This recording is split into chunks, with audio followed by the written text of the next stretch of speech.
हेर्नु ताप्लेजुङको मेयरले जनताले मेयर बनायो ठुलो बनायो ऊ माथि दुनियाँले पूजेको देउता नै ऊ नष्ट ध्वस्त गरिसक्नु आँट्यो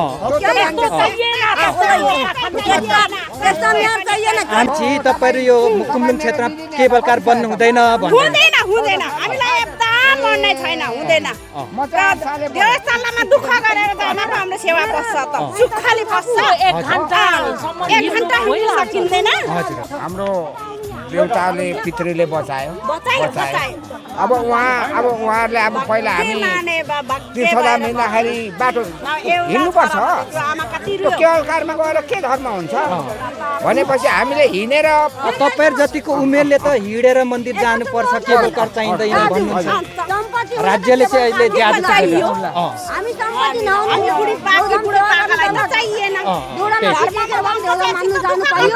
हाम्रो धर्म पस्छ सेवा पस्छ यसरी टिभी हुँदो फेसबुक हुँदो हेर्थ्यौँ कि भाइ अनि कस्तो रहेछ भनेर हामीलाई साह्रै चाहना भएर मान्छे पनि देखेको थियौँ नि हामीले अनि मान्छे पनि हेर्नु अनि यसको विकासहरू हेर्नु भनेर आज हामीले साह्रै मन लिएर आएको छोरीले आज मान्छे मेयर हर्क साम्पाङ पनि देखियो तयार हुने कि नहुने हुनै पर्छ यस्तो सारा जनताले गोली ठोक्ने मान्छे चाहिँ फाँसी दिनु तयार हुनु पर्छ तर यो त्यहाँ रेड बन्टा बस्ने धुपी सल्लाह मास्ने लाली गुराँस त्यहाँनिर 25 जातिको लाली गुराँसको बोट 6000 मास्नेहरूलाई धन्यवाद भनेर भन्नु त्यस्ता राक्षसीहरूले चाहिँ फाँसी दिनै पर्छ तर पर्खिनु पर्छ मुकुमलुङले शक्ति दिन्छ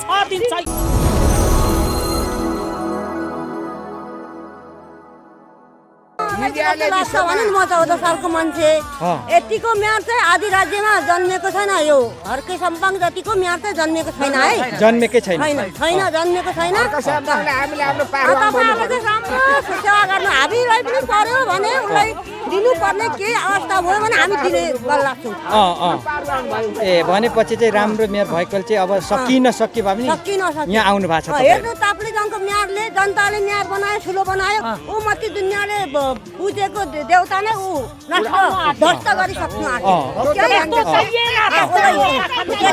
त्यस्तो मेयर चाहिएन आमिर मादेन जस्तो मेयर चाहिएन आमिर मेयर चाहिएन चाहिएन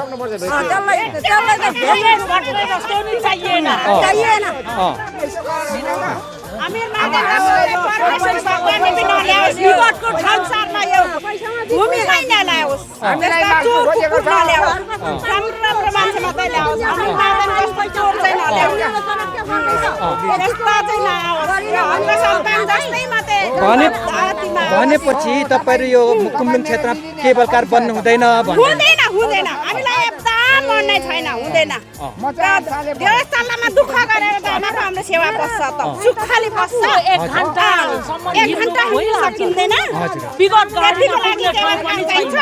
त्यस्तो केलका चलाउने विकासले त पश्चिमपट्टि घाँस काट्ने आइमीहरू यस्तो लट्ठामा झुन्डाएर वार पार गर्छ खोलामा त्यहाँ लगाइदिनु नि त्यसका बाउको केवल कार लगेर जहाँ समस्या थियो त्यहाँ चाहिँ बनाउनु पर्यो समाधान गर्नु नि त्यो के को समस्या त माङखानामा जानु देउतामा जानुलाई किन चाहिँ जबरजस्ती बनाउन लागिरहेछ किन जनतालाई गोली लाउनु हामी नै भोट दिन हामी नै गोली खानु अब त्यस्तोलाई त तान्दै काट्दै गर्नुपर्छ बरु मजा आउँछ अब 84 को निर्वाचनमा चाहिँ जित्नुहुन्न उहाँले हो कसले दिन्छ त्यस्तो कुकुरलाई कुले पनि दिँदैन अब त्यस्तोलाई त कसले दिन्छ त्यस्तो जनता माराले दिन्छ तर जनता पनि कति पैसामा बिकेको छ भन्छ गुमै बिकोस् त्यो आवासिया त गुनै खाएर मरोस् पैसामा बिक्री हुने त आफ्नो सभ्यतामा बिक्री नहुने पैसामा बिक्री हुने चाहिँ गुनै खाएर मरोस् म त त्यही भन्छु त्यो भन्नुहुन्छ भनेपछि कुनै पनि हालतमा केबल कार बन्नै हुँदैन हामीलाई त मनै छैन बन्नै घोडा पनि नै राखोस् हैन घोडा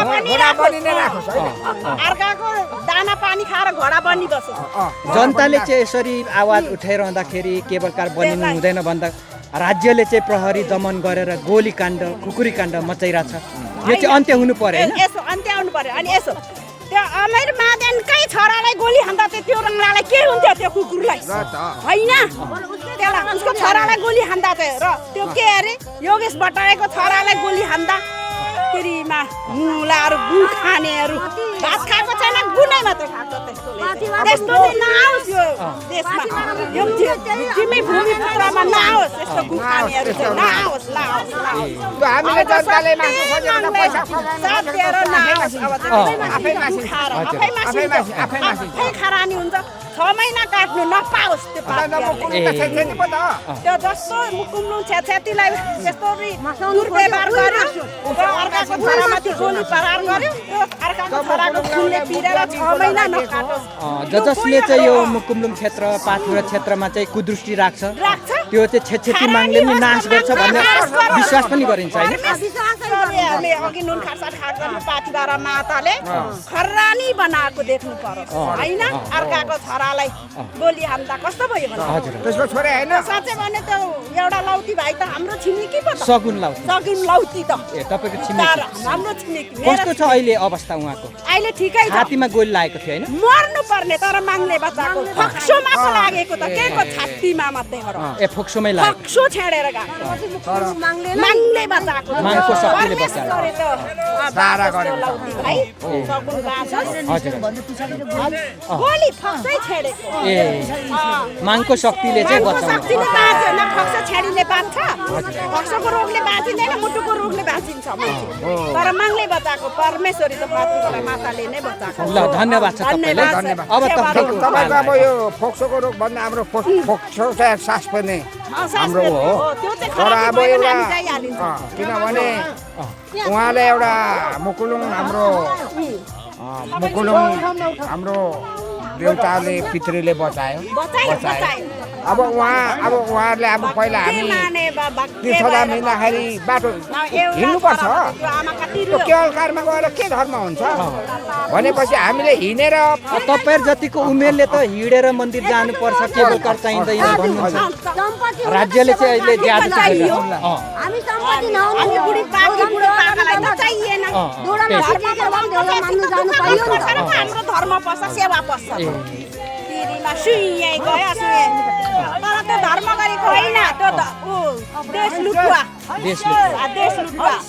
धर्म लुटुवा त्यो आफै लुट्यो आफै भुट्यो गाउँघरमा विकास छैन त्यसले त निकास ल्याएको किन अब विकासको नाउँमा चाहिँ विनाश ल्यायो भने हैन विनाश यतिखेर फुलेको लाली कुरा फाडेर यतिखेर उमेर हो लाली कुरा छ यतिखेर मध्ये 22 अरे हामीले कसले घोडा बनाएको छ कसले गधा बनाएको छ डक्कमको पैसा र दलदली बोलेको लडाई त्यो जस्तो पनि खुट्टुक्कै लड्छ हाम्रै पापै लाग्छ हामीले मासु बनेर कार्य गरेको तर उहाँले अब यहाँ आन्टीको कुरा आन्टी तपाईँ पनि के बोल्दिनुहोस् तपाईँले अघि भन्दै हुनुहुन्थ्यो होइन हाम्रो नेता अम्बिर मादेन जस्तो होइन यो हर्क सम्बाङ राम्रो जनतालाई पनि त मलाई सेवा गर्यो हामी यसरी टिभी हुँदो फेसबुक हुँदो हेर्थ्यौँ कि भाइ अनि कस्तो रहेछ भनेर हामीलाई साह्रै चाहना भएर मान्छे पनि देखेको थियौँ न हामीले अनि मान्छे पनि हेर्नु अनि जस्तो विकासहरू हेर्नु भनेर आज हामीले साह्रै मन लिएर आएको छोरीले आज मान्छे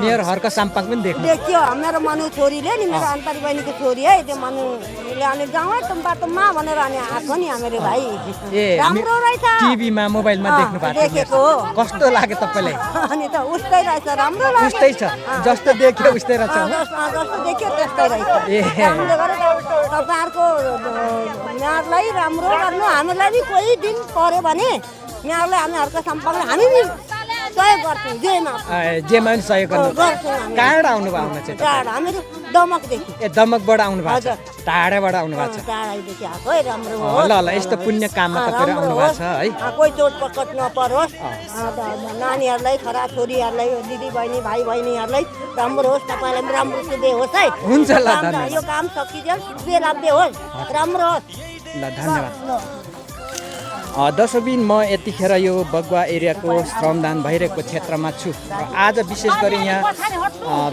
वृद्धहरू मैले देखिरहेको छु र श्रमदान गर्नुभएको दाजुभाइ दिदीबहिनी देखिरहेको छु र अहिले जनतामा चाहिँ एक किसिमको यो आक्रोश आएको छ कि ताप्लेजुङ मुकुम्लुङ क्षेत्रमा चाहिँ केबल कार निर्माण विषयले लिएर सरकारले जबरजस्ती प्रहरी दमन गर्ने गोली ठोक्ने खुरीकाण्ड चलाउने जस्ता कार्यहरू गरिरहेको छ र विशेष गरी यहाँ उहाँले आज भन्नुभयो कि हर्क साम्पाङ जस्तो नेतृत्व मेयर अब हामीले देशमा धेरै नै ल्याउनुपर्छ। अमीर महादेन जस्तो चाहिँ चाहिएन भनेर एकदमै आक्रोशित भइराख्नु भएको छ। अब जनताले उठाएको यो आवाजलाई चाहिँ सरकारले पक्कै पनि मनन गर्नुपर्छ र ताप्लेजुङको मुकुलुम क्षेत्रबाट चाहिँ केबल कारलाई चाँडै नै तत्काल बन्द गराउन पनि यहाँ उहाँले यहाँनिर चेतावनी दिँदै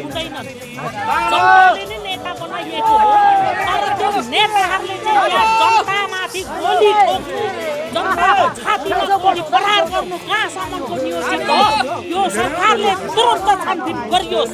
यो मुकुमलुङको नाममा त्यहाँ ध्वंस विध्वंस मचाउनु पाइँदैन। त्यहाँका जनताले नेता बनाएर मन्त्री बनाएर पठाइयो योगेश भट्टराईजी जस्तो गम्भीर महादेन जस्तोहरूलाई। तर त्यस्तोहरूले फाँसी दिनु हामी जनता तयार हुने कि नहुने? हुनै पर्छ। यस्तो सारा जनताले गोली ठोक्ने मान्छे चाहिँ फाँसी दिनु तयार हुनु पर्छ। तर यो त्यहाँ रेड बन्दा बस्ने धुपी सल्लाह मास्ने लाली गुराँस त्यहाँनिर 25 जातिको लाली गुराँसको बोट 6000 मास्नेहरूलाई धन्यवाद भनेर भन्नु? त्यस्ता राक्षसीहरूलाई चाहिँ फाँसी दिनै पर्छ। तर पर्खिनु पर्छ। मुकुमले शक्ति दिन्छ यो जनतालाई। हामी आत्मसाथ भन्नुपर्छ। मुकुमलुङ माङमा दर्शन गर्नु जाँदा 1 घन्टा 1.5 घन्टा हिँड्नै पर्छ। कान्छी माताले नमानी एकैचोटि केवल कारले माथि टाउकोमै पुर्याउँदाखेरि त्यो सफल हुँदैन। त्यस कारणले त्यो केवल कार जाने ठाउँ विगत ठाउँ गाडी नै नपुग्ने ठाउँ भएदेखि केवल कारको जरुर पर्छ। तर केवल कारको नाममा त्यहाँ जनता मार्नु पाइँदैन। रेड बान्टाको वासस्थान यो डाँफे मुलानहरूको चाहिँ वासस्थान सबै खत्तम गर्यो। त्यहाँ एक त धुपी सल्लाहहरू सबै नाश गर्यो। 6000 बोट त 25 जातिको लाली गुराँसको बोटहरू मासियो होइन। तर त्यसरी विध्वंस मचाउनु पाइँदैन एउटा केवल कारको नाममा। यो केवल कार जरुर छैन त्यहाँ जानु। हामी भन्न चाहन्छौँ तुरुन्त बन्द गरियोस्। तरदेखि यो बन्द गरिएन केवल कार तपाईँहरूले बनाउनुहोस्, झुक्याएर राख्नुहोस्। तर त्यो केवल कार कुनै कताङ ठुल्ठुलो दुर्घटना भयो भने त्यति बेला याद आउँछ तपाईँ केवल कार बनाउने जुन त्यो केवल कारको चाहिँ ठेकेदारहरू तपाईँहरू होसियार हुनुहोस्। पाथीभारा खेलाची नमान्नुहोस्। तपाईँहरूले पाथीभारा खेलाची मानेर तपाईँहरूले ध्वंस विध्वंस मचाउनु तपाईँहरूको सरकार हाम्रो हातमा छ भनेर तपाईँहरू कहाँको सरकार हो भन्नुहोस्। नेपाली जनताले नै ठुलो बनाए, नेपाली जनताले नै तपाईँ गोली ठोक्नु तयार के को कुरा हो यो भन्नुहोस्। हामी जस्तो जनताले चाहिँ त्यहाँनिर सारा छोराछोरी नातिनाहरूले जनतालाई गोली ठोक्नु त्यो हिजो त्यहाँनिर पत्रकारहरू मिडियाकर्मीहरू किन अपहरण गरियो? किन पत्रकारहरूको सामान जफत गरियो? यो नाङ्गो खुकुरी नचाउँदाखेरि त्यहाँ गुन्डागर्दी गर्नेहरूले चाहिँ किन सरकारले हेरिरहेको छ? त्यहाँका हाम्रा छोरा नाति पुलिसहरू हुनुहुन्छ, सशस्त्रहरू हुनुहुन्छ। तपाईँहरूले किन उहाँहरूलाई चाहिँ खुकुरी नचाउनेले चाहिँ माफ दिएर राख्नुहुन्छ? खुकुरी नचाउने नाङ्गो खुकुरी नचाउनेहरू किन तपाईँहरूले संरक्षण गर्नुहुन्छ? यसको जवाब चाहियो जनताको अगाडि ल्याउनुहोस्। म यही भन्न चाहन्छु। किनभने यो पत्रकार मिडिया मार्फत जनताले थाहा पायो भनेर तपाईँहरू गुन्डा शैलीबाट त्यो मिडियाहरूको चाहिँ सामान जफत गर्नु पाइँदैन, मान्छेले अपहरण गर्नु पाइँदैन। के कुरा हो यो? मिडिया मार्फत तपाईँहरू त्यहाँ मिडिया मार्फत जनता उड्छ भनेर तपाईँहरू त्यो गर्नुभएको हो। यो केवल कार तुरुन्त बन्द गरियोस्। त्यो केवल कारको जरुर छैन। त्यहाँका जनताका नाम तपाईँहरूले भन्नुभएको छ। सीमित ताप्लेजुङवासीको मात्रै आन्दोलन गर्नु आएनन्, सारा यो पूर्वको सबै आए, पश्चिमका पनि आए। यो कुन कुरामा आए भनेर भन्नुहुन्छ? त्यहाँका जनताले सही कुरा उठाएका छ। आयो त के भयो? तपाईँ अम्बिर मादेले के बोल्नु भएको? यो ताप्लेजुङ जिल्लाको मात्रै सीमित हुनु पर्थ्यो भनेर के बोल्नु भएको? योगेश भट्टराई तपाईँ किन काठमाडौँ गएर बस्नुहुन्छ? तपाईँ यही पूर्वको मान्छेले चाहिँ ठुलो बनाएको होइन, मन्त्री बनाएको होइन। त्यस कारणले तपाईँ योगेश भट्टराईजी तपाईँ याद राख्नुहोस्, तपाईँ एकै माघले जाडो कहिले जाँदैन। एकै मागले कहिले जाँदैन। योगेश भट्टराई तपाईँ म सरकारको हातमा छु भनेर तपाईँले त्यहाँ जनतामाथि गोली ठोक्नु पाइँदैन। मिडियामाथि तपाईँले यसरी धरपकड गर्नु पाउनुहुन्न। तपाईँ मिडियामाथि तपाईँले यसरी चाहिँ अन्य अत्याचार गर्नु पाउनुहुन्न। गुन्डा शैलीको तर्फ गुन्डाको चाहिँ एउटा शैली लिएर तपाईँहरू त्यहाँनिर गरिराख्नु भएको छ। त्यसरी त्यो जनताले क्या दुःख दिनु नपाइ। अब चाहिँ जनता सहनेवाला छैन। जनताहरूले सही कुरा उठाएको छ, सही माग उठाएको छ। त्यो सही कुरा उठाउँदाखेरि तपाईँहरूले चाहिँ किन मिडिया कर्मीहरूले ठोक्नै पर्छ। यो यो यो यो यो त्यहाँका मेयर म ठुलो हुँ भनेर भन्नुहुन्छ। यो अम्बिर मादेनजीले म यहाँका ठुलो मान्छे मेयर हुँ मैले भनेको मान्नुपर्छ। हुम्ली नगरपालिकाको जनताले भन्नुभएको छ। तपाईँ त्यही जनताले भोट दिएर ठुलो हुनुभएको होइन अम्बिर मादेन। अहिले त्यही जनताले गोली ठोक्दाखेरि तपाईँ किन चुप लागेर बस्नुहुन्छ?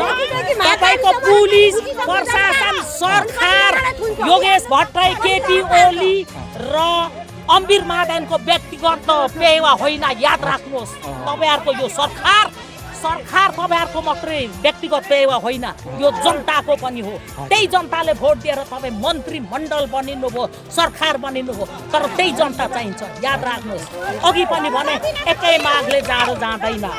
तपाईँहरू मिडिया कर्मीहरूले अपराध गर्ने, मिडिया कर्मीहरूले गुड्डा शैलीले तर्छाउने, मिडिया कर्मीहरूको चाहिँ 1 लाख बराबर भन्दा ज्यादा 1.5 लाख 2 लाखको सामान जफत गर्ने मिडिया कर्मीहरूले पुरा तपाईँहरूलाई अपराध गरेर कहाँ राख्नुभयो?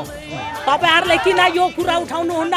हाम्रो छोरा नातिहरू हुनुहुन्छ पुलिस सशस्त्रमा। तपाईँहरूले पनि याद राख्नुहोस्। तपाईँ एक दिनको खेताला भयो भनेर जनताको छातीमा गोली ठोक्नु पाउनुहुन्न। ए पुलिस नानी हो, मेरै छोरा छ पुलिस, मेरै छोरा छ सशस्त्र। तर त्यसो गर्नु नपाइ। तपाईँले याद राख्नुहोस् एउटा मानवको पुलिस हुनुभयो भने, मानवको छोरा हुनुभयो भने, मानवको तपाईँ सशस्त्र हुनुभयो, खेताला जानुभयो, म पनि गएँ। तर जनतामाथि गोली ठोक्नु पाइँदैन। गोली ठोक्नु आदेश दिए पनि तपाईँहरूले याद राख्नुहोस् आकाशमा फर्काएर तपाईँ गोली फरार गर्नुहोस्। किन जनताको अगाडि छातीमा गोली ठोक्नुहुन्छ? यो गोली ठोक्ने पुलिस प्रशासन भनौँ या सशस्त्र भनौँ तुरन्त कारवाही गर्नुपर्छ, कारवाही हुनुपर्छ। यो केवालकार तुरन्त रोकिनुपर्छ। म यही भन्न चाहन्छु। अम्बिर मादेन होसियार, योगेश भट्टराई होसियार। योगेश भट्टराई तपाईँ फाखलामा जन्मेर हुर्केर त्यहाँका जनता वडा अध्यक्षहरूले तपाईँको एउटा पकेटमा ल्याउने, तपाईँको पकेटमा ल्याएर वडा अध्यक्ष 8 नम्बर वडा अध्यक्षले पनि केवलकारको पक्षमा बोल्यो, 2 कोले बोल्यो, 6 कोले बोल्यो, तोखुकोले बोल्यो, नाङखलेकोले बोल्यो, खेचम्बोले बोल्यो, टेम्पेवाले बोल्यो भनेर तपाईँहरूले पकेट नपार्नुहोस्। तपाईँको दबाबमा बोल्यो वडा अध्यक्षज्यूहरू अन्जानमा। तर एकै मागमा जाँदैन। होसियार तुरन्त यो केवलकार रोकिनुपर्छ। यो जनतामाथि गोली चलाउनेहरू त्यो पुलिस होस् सशस्त्र होस् तुरन्त कारवाही गरिनु पर्छ। केपी ओली मन्त्रीज्यूले प्रधानमन्त्रीज्यूले यति यो आवाज पूर्वबाट उठो यसको जवाब चाहिँ चाहियो। यो केवलकार तुरन्त रोकियोस्, नभए यो जुगौँसम्म आन्दोलन हुन्छ। केवलकार तपाईँहरूले जनताले झुक्क्याएर बनाएर लानुहोस्, तर झन् ठुलो दुर्घटना हुन्छ। याद राख्नुहोस् त्यो पाथिभारा माग मुकुल्लुङ माग खेलाची नठान्नुहोस्। म भन्न चाहन्छु यति नै। ओके हुन्छ ल, धन्यवाद यहाँहरूले। दर्शकबिन आज यो बगुवा क्षेत्रमा श्रमदान भइराख्दा पनि अहिले ताप्लेजुङको विषयलाई लिएर चाहिँ अहिले आक्रोशित हुनुभएको छ जनताहरू र जताततैबाट अहिले ताप्लेजुङमा यो केबल कार चाहिँ बन्नु हुँदैन भन्ने खालको आवाज उठिरहेछ भने राज्यले चाहिँ एक किसिमको सशस्त्र प्रहरी दमन गरेर चाहिँ खुकुरी काण्ड मचाउने, गोली ठोक्ने जस्ता कार्यहरू गरेको छ। तर अब चाहिँ जनताले यसको प्रतिकार गर्नुपर्छ भनेर यहाँ आउनुभएको हाम्रो दिदी बहिनीहरू आन्टीहरूले चाहिँ आफ्नो अभिमत यसरी राख्नु भएको छ।